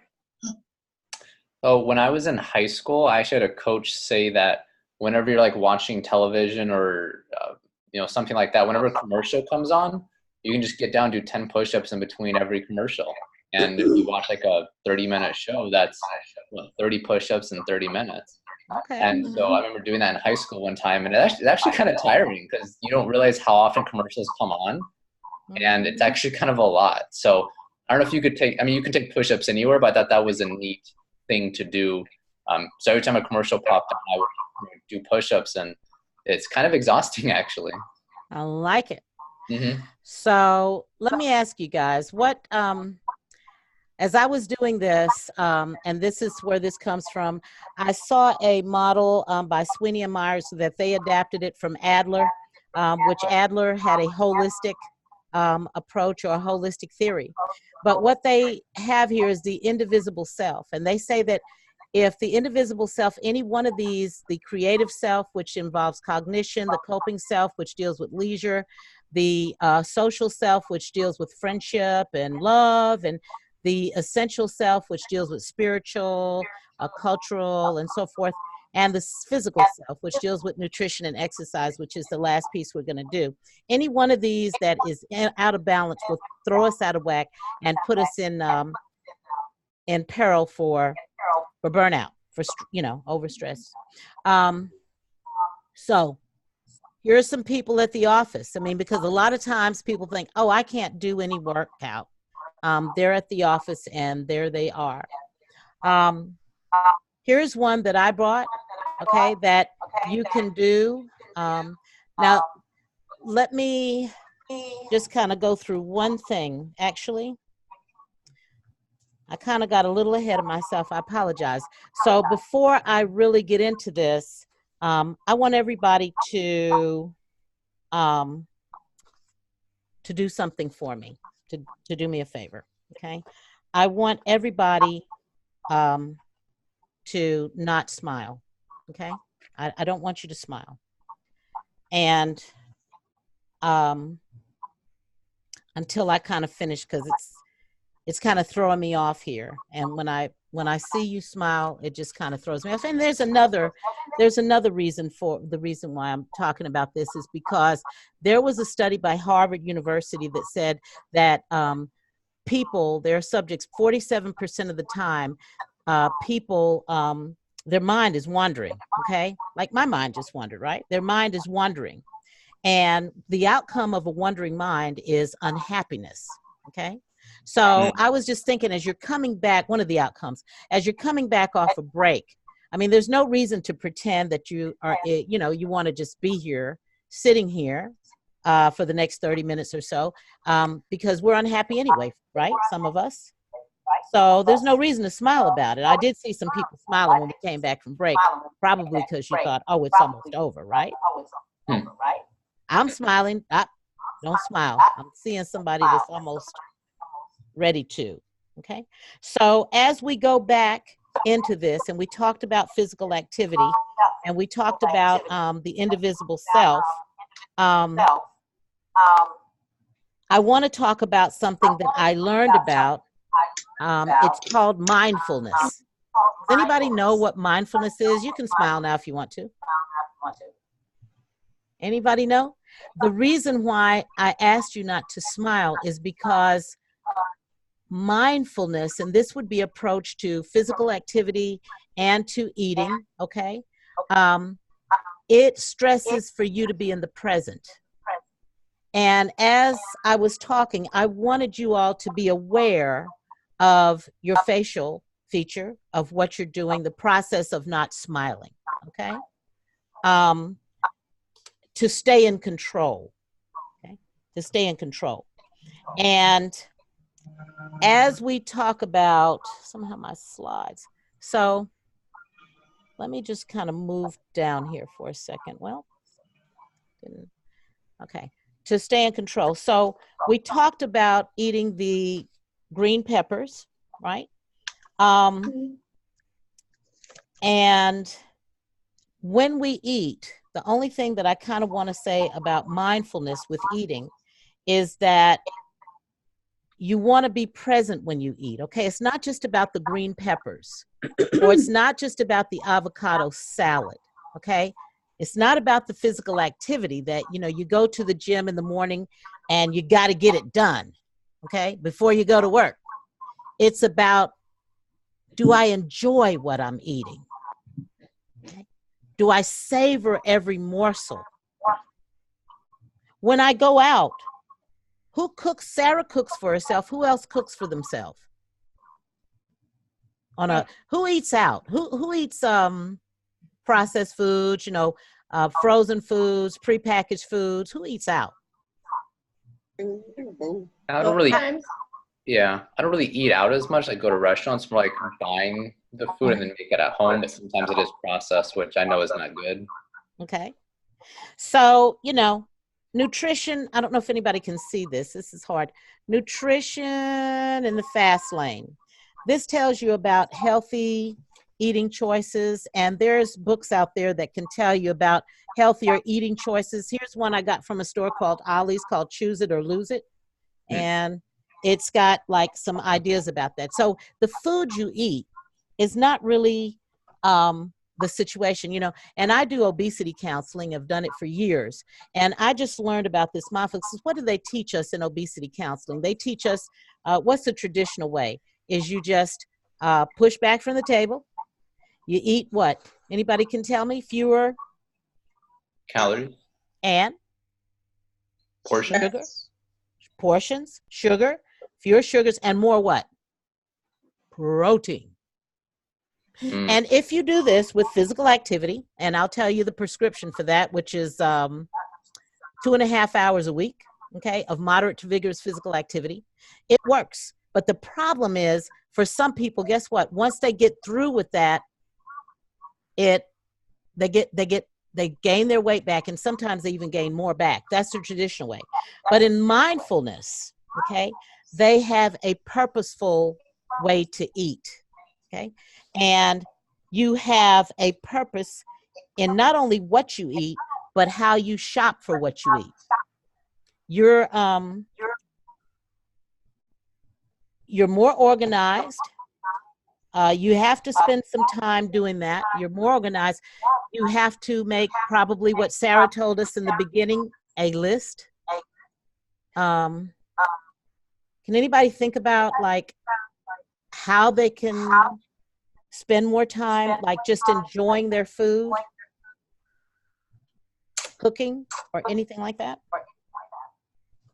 I mean, I really enjoy cooking. I enjoy the process of cooking.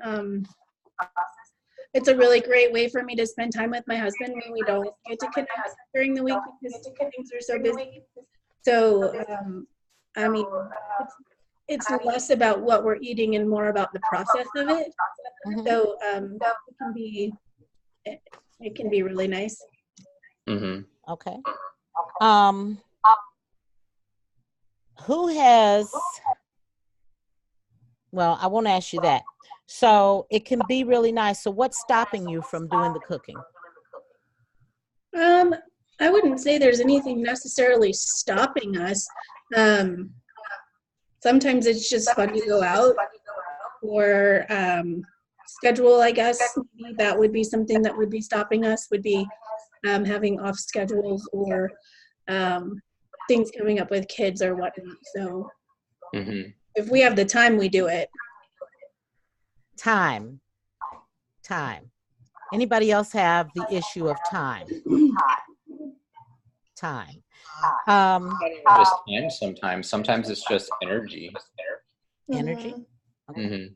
The thing about mindful eating, and this goes back to the burnout, is when you eat properly, when you eat well, okay, if you're eating out a lot and stuff like that, when you fast foods and stuff, it doesn't contribute to your energy, okay? When you're eating well, okay, you're putting the right nutrients in your body, and that contributes, it feeds your brain as you know, it feeds your whole body.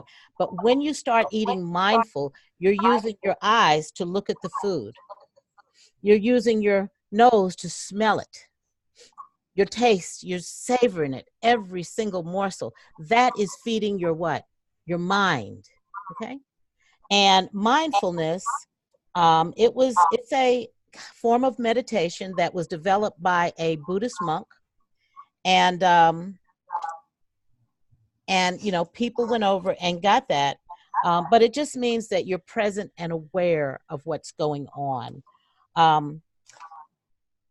Mindfulness can help with, let me think, I had pain. Some people suffer from pain, and mindfulness can help with that. Mindfulness can help reduce stress. It can help clear your mind. And so there are a lot of benefits with mindfulness. And I had a handout for that. And I apologize. I'm not sure of where it went to. That's okay. So, but I want you, if you don't get anything else, I want you to start thinking about when you go out to eat, even if you're eating a burger or what are those nachos and cheese and all that stuff that's not good for you? Mm-hmm. Think about how you're eating and how you savor that.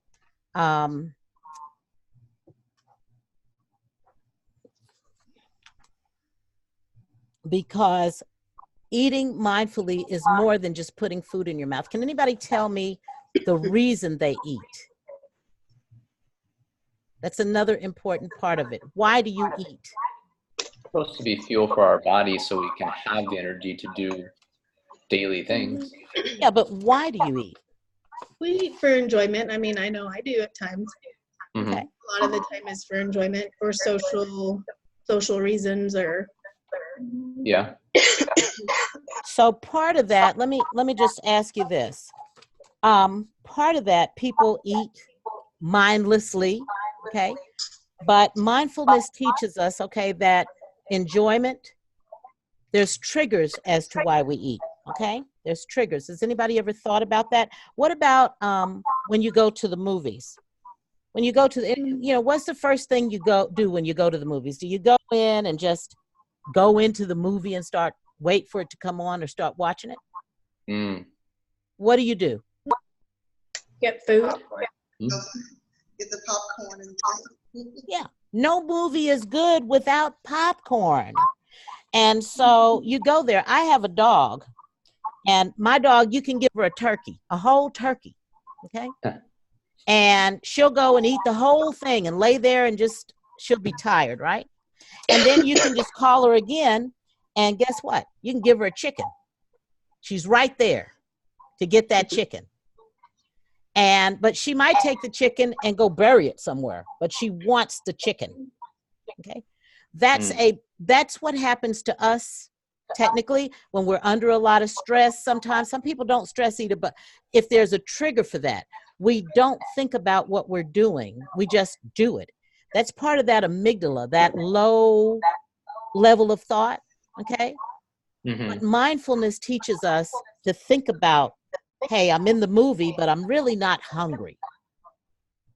So why do I need that $10 bag of popcorn, right? Why do I need that little, and it's not good anyway, probably. It's sitting in there for hours. I'm just saying, but don't let me ruin your time at the movies, but this is one thing that we look at, right? Here's my deal. So mindfulness, it helps us to improve our mood, reduces stress and its consequences, improves coping with pain, and it helps weight management. Mindfulness can make food taste better when you're eating it. It just helps you overall mentally, which helps de-stress you. And you can carry this over into physical activity, okay? I'm gonna call it physical activity because what happens when somebody says exercise? When I'm counseling somebody on nutrition and I mean on exercise, guess what happens to them? They get disengaged. Mm-hmm. You lose them. But physical activity, what comes to mind when I say physical activity now, Sarah? What comes to mind? Mm-hmm. Being active, Doing what? going to the gym, Okay. doing my workouts. Okay. Anybody else? What comes to mind with physical activity as opposed to exercise? It sounds like a sport, Mm-hmm. more or less, because exercise almost seems like work, whereas a physical activity is like an activity you're doing physically. So it can even just be like playing a game that involves not sitting down. Okay. Is there a game that exists like that? Yeah, there's a bunch of sports. Okay. Sports. Yeah. What about gardening? Oh, Everybody okay. has a garden. What about gardening? Gardening is a lot of work. Okay. Is that a physical activity? Is that exercise? It can be. Mm-hmm. Okay. Does anything come to mind for you, Ingrid? As far as physical activity. Mm-hmm. As opposed to exercise? Just cleaning. Good. Yes. Okay. So I was going to say next. I always tell people, like, if you want to do some good do something you don't like. How about cleaning the stove? Does anybody like cleaning the stove on top of it? My niece said, oh, you can just put it on auto in the oven. Well, what about on top of it? What about cleaning your closet out? Who really likes that? Alana, can you give us something on physical activity? To me, it just means movement in general. Anything to get moving, any kind of movement that will take place. I would say even walking my dog too. Mm-hmm. Mhm. Remember when we started in the first session, we talked about walking for enjoyment, exercising our senses while we're out, taking time to smell the roses. Okay. Mm-hmm. Smelling the smells that are out there, the fresh grass, listening to the sounds that are out there while we're walking. Mindfulness is not just going for eating, okay? It's also for physical activity. And guess what? When you're using mindful activities and so forth for physical activity, you only need 10 minutes. You only really need 10 minutes of workout. When you're eating the right foods, more green leafy vegetables. When you're not eating every time you see food, you're thinking about the fact that you're not hungry, right? And you're doing good until that person brings the pizza to the office. But I want you to be more mindful about what you're eating. If you're doing things that take up time, like for example, I have a girlfriend that, does anybody do anything that takes up time that's unnecessary, that they can not do? Say it one more time. Like I have a girlfriend that I can talk to on the phone. She and I talk for 2 hours at a time about nothing and about everything that we can't do anything about. Does anybody do anything like that, that you can kind of like clip out so that you can make a list to go shopping, or you can enjoy that time? You can make your shopping an occasion for food. Yeah, watching shows. Mm-hmm. Watching anything else? Reading my news feed on Facebook. Social media. I forgot about that. Some people just like to surf that web, right? Yep. Okay. So I want you to think about all of that as you're doing it. Here was an example of an exercise that you can do in your chair. It's kind of like Ingrid brought. This exercise actually helps to relieve headaches, okay, and tension. And you see her just, putting that hand on that head and stretching that way, okay? And you can even like put your hand on the chair and really stretch your side. That's one exercise that you can do back and forth for about 5 minutes.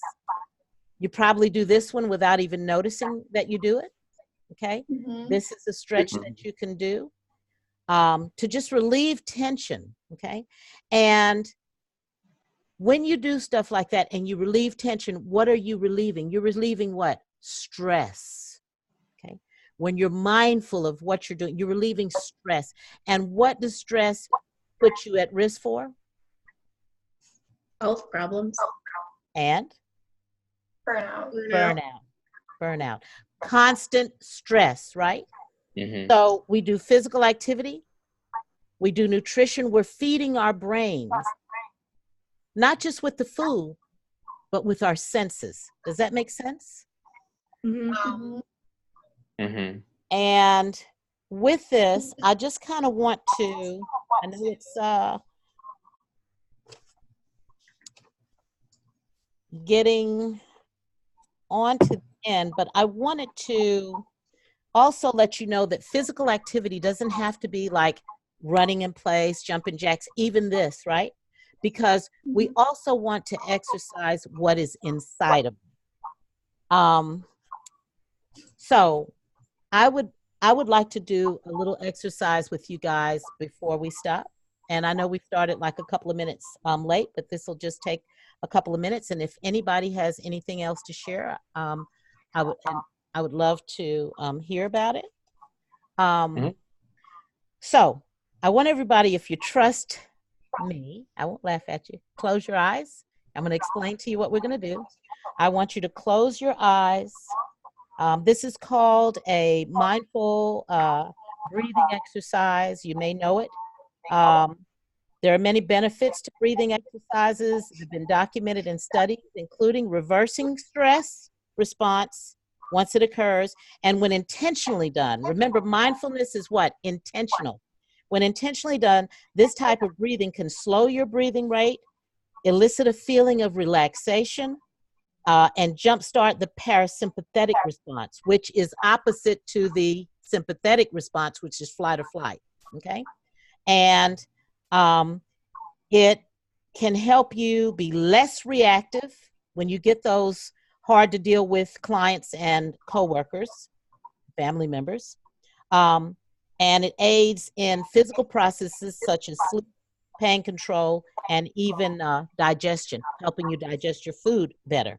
So like I said, if you sit comfortably, close your eyes, and then what I'm going to do is I'm going to ask you to breathe in, and I'm going to count to 4. When you breathe in, I want you to put your hand maybe on your stomach so you can feel your belly going out. And when you breathe out, when you exhale, your belly will go in, okay? And you can even do what we call pursed lip breathing, which is like you put your lips together. Like the guy said on that movie, put your lips together and blow. No, you like you're blowing out a dandelion or something, you just blow. Okay. And I'm going to count to 6 as you do your pursed lip breathing. Okay. And then while you're breathing in, I want you to think in your mind the word relax. Relax. Okay. And while you're breathing out, I want you to think in your mind peace or calm or I'm letting the stress out. You can either say it quietly or just think it in your mind. So you guys ready? Want to try it? Okay, here we go. I want you to close your eyes. And I want you to take a slow, deep breath on the count of 1, 2, 3, 4. Your stomach should be out. Then I want you to exhale slowly.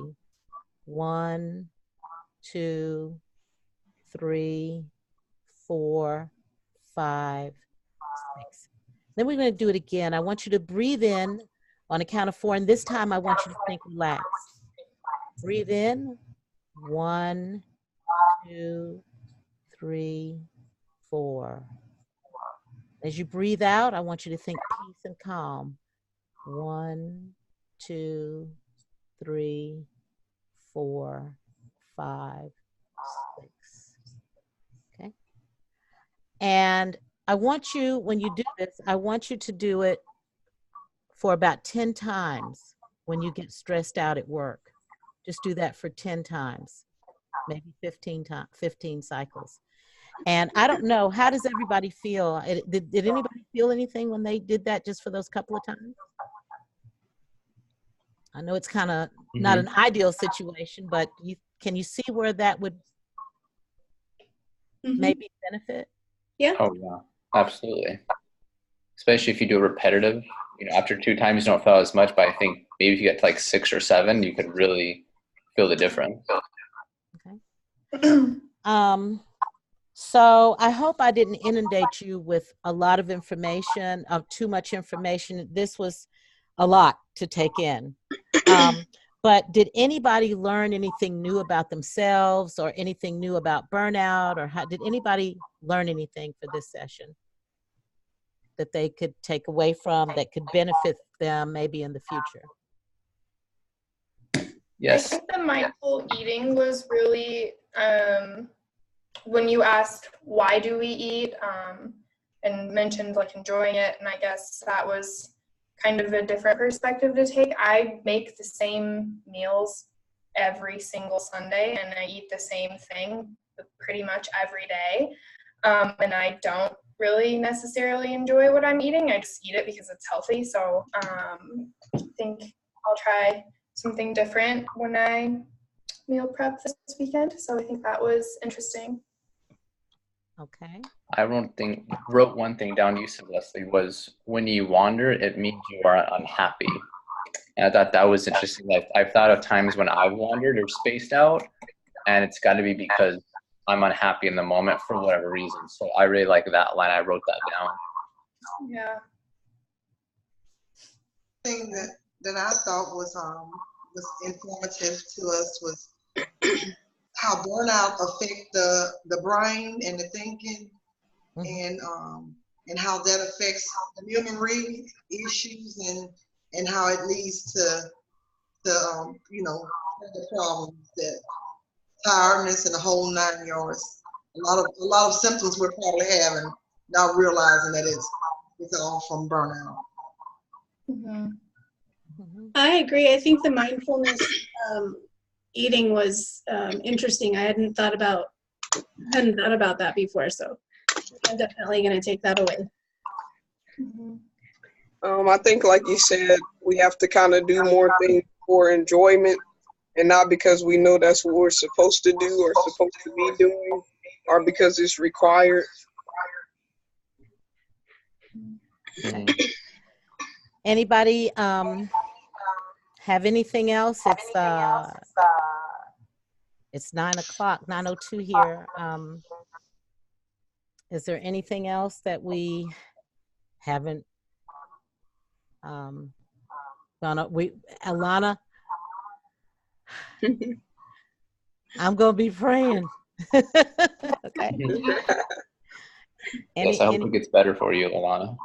Yeah. I appreciate everybody's support and ideas and advice. Yeah, my family is kind of to where y'all said, like, okay, like Leslie said, it's time to run. So, so I guess if Good job, I hope so. I was terrible, and I will tell you this before I leave, is I was on the phone. There's probably nothing more terrifying than having an IRS field representative come and visit you. And so me and the IRS those representatives have become very good friends. And I was on the phone today with one of the reps who's been kind of helping me do some stuff. And some things went wrong, and I was like, oh my God, I can't believe this. And I said, but I gotta go because I'm doing a scenario, a discussion on burnout with my class group. And he said, well, just tell them this. He started laughing. He said, tell them it can't be more stressful than being on the phone with an IRS representative. So you are truly stressed. And he laughed about it. But just remember, don't sweat the small stuff. There is a book called that, okay? And remember, it's all what? Small stuff. Okay? It's all small stuff. So without further ado, I appreciate everybody's attention. Thank you so much. Thanks, Leslie. Thank you. All right. Have a good night. Leslie, we have to yes. talk about next week. Oh. And are we still going with the same time, day and time, everybody? It's fine. I'm good with the same time if everyone else is. Yeah, Yes. I am. Okay, well, I'm on next week, so I need everybody's prayer. And let me tell you one more thing. Dr. Guy had a session last night. I don't know if anybody knew that. You and I were on it last night. Yes, and there was a session, and she talked about like the test, the NCE, what is the national credentialing exam we have to take, some of aspects of our clinicals and the hours, and just things that we look forward to in the future, and kind of some ways to get around and help us out. And that session went towards one of our posts. Okay, so she's having another session Sunday. Is that right, Ingrid? Yes. And what time was that at? Do you remember? Was it at? But it's on. She gave it to us on one of those on one of the little sound speakers. Is where she informed us of that. Mm-hmm. And I'm thinking it's 5:00 our time Sunday, which is Central Time. So just, look on her, Sarah, where you told us she puts her posts and, she watches and she can see, you know what I'm saying? Look on that, you guys, if you're interested. It was a lot of great information. And the nice thing about it, I got to see some people that, I've been in class with that I never really saw. Because at one time I was just thinking that this was a bunch of robots or something. I didn't know if it was real people or not when I first started. And it was really nice and informative. So if you're interested, I just wanted to let everybody know so you can join that session. Okay. Anything else? Okay. Ingrid, are you leading next week? Yes, I'm on the lead. Does someone want to switch out with me or something? No. Just want to make sure we're set for same time, same place. Oh, that's good. Yes. Yes. Okay. Well, I may be calling on some of you all that's already led if I can run into any problems. All right. Hey, listen, I don't hear the reverb anymore now that it's over. All right, guys. Have a good week. Have a good one. Take care.